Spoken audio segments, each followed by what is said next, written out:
Boston has a private club with no website, no sign on the door, no application. In fact, you aren't supposed to ask. And it has remained more exclusive than the luxury members clubs built to imitate institutions like it. This isn't really a story about clubs. It's a story about Boston Brahmin families, the old money elite that shaped the city's banks, universities, hospitals, and private institutions for generations. One club on this list was willing to fight the law rather than open its doors. Another gave up control of its own building. But neither explains why one institution still sits above them all and stays there without trying. By the end of this video, you'll know which club that is. But the reason it ranks first is not the reason most people assume.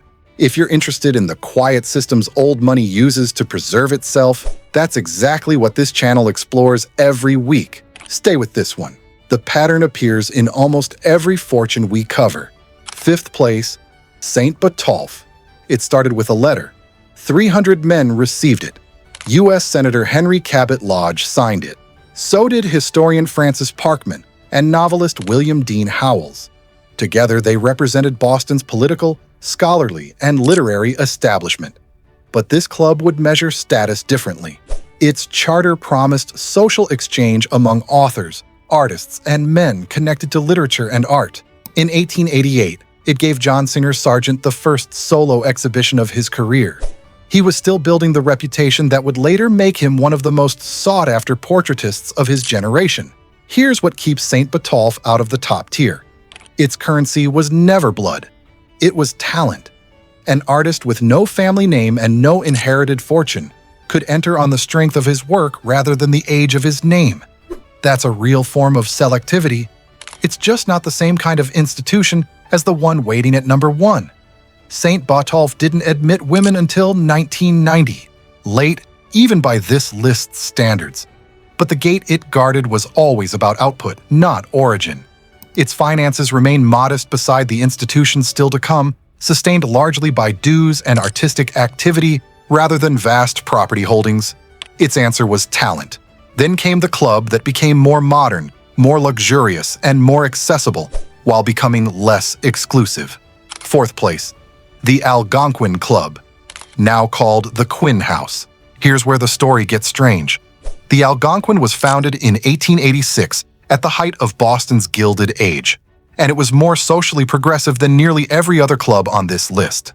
It admitted women from day one, even if only into certain rooms. The New York Times called it a pioneer of the mixed club. It was Boston's first purpose-built private clubhouse rather than a converted mansion. McKim, Mead, and White designed it. When it opened in 1888, the press called it the most perfectly appointed clubhouse in America, a building meant to announce, rather than quietly assume, its own importance. That sounds like progress. It was. It just wasn't exclusivity. In 1999, the club handed its own operations to the Ritz-Carlton Hotel Company. That partnership ended in a lawsuit within a year, each side accusing the other of bad faith. It settled in 2001, but something had already been lost.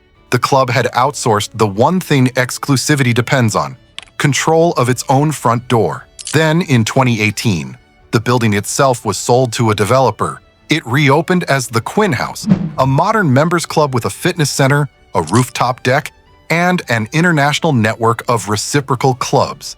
Every reciprocal door makes the original door a little less rare.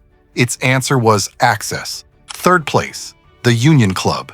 It was born in 1863, in the middle of the American Civil War, as a walkout. A faction inside Boston's most guarded club held Confederate sympathies.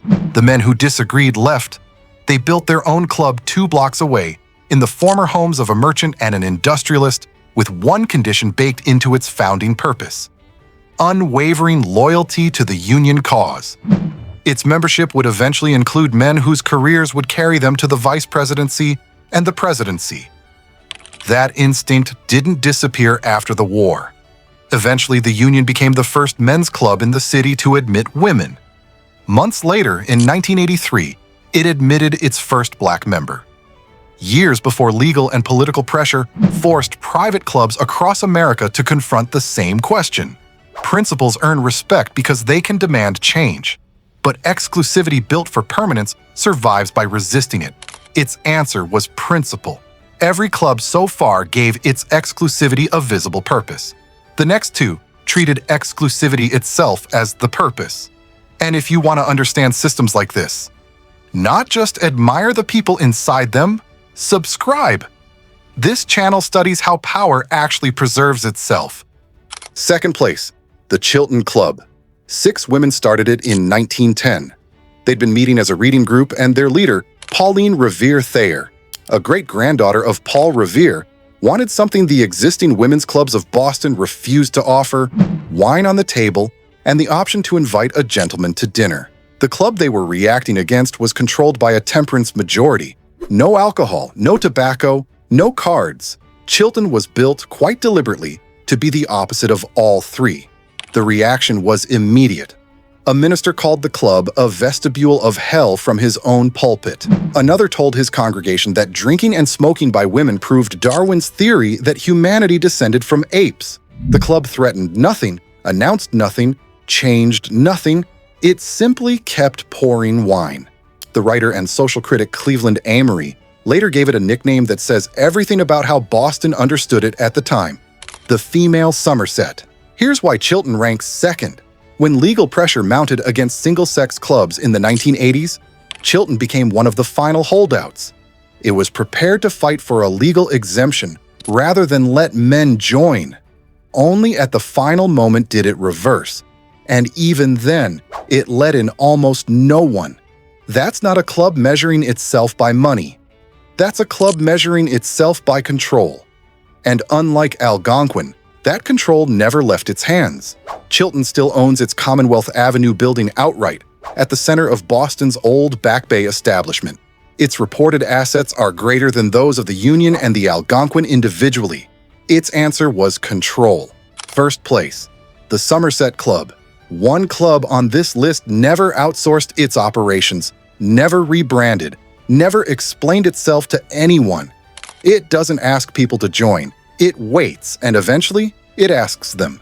That institution was the Somerset Club. No sign, no website, no published membership list, just a granite mansion on Beacon Hill, the historic center of Boston Brahmin society. Designed by Boston architect Alexander Paris, the mansion was acquired by the club in 1871.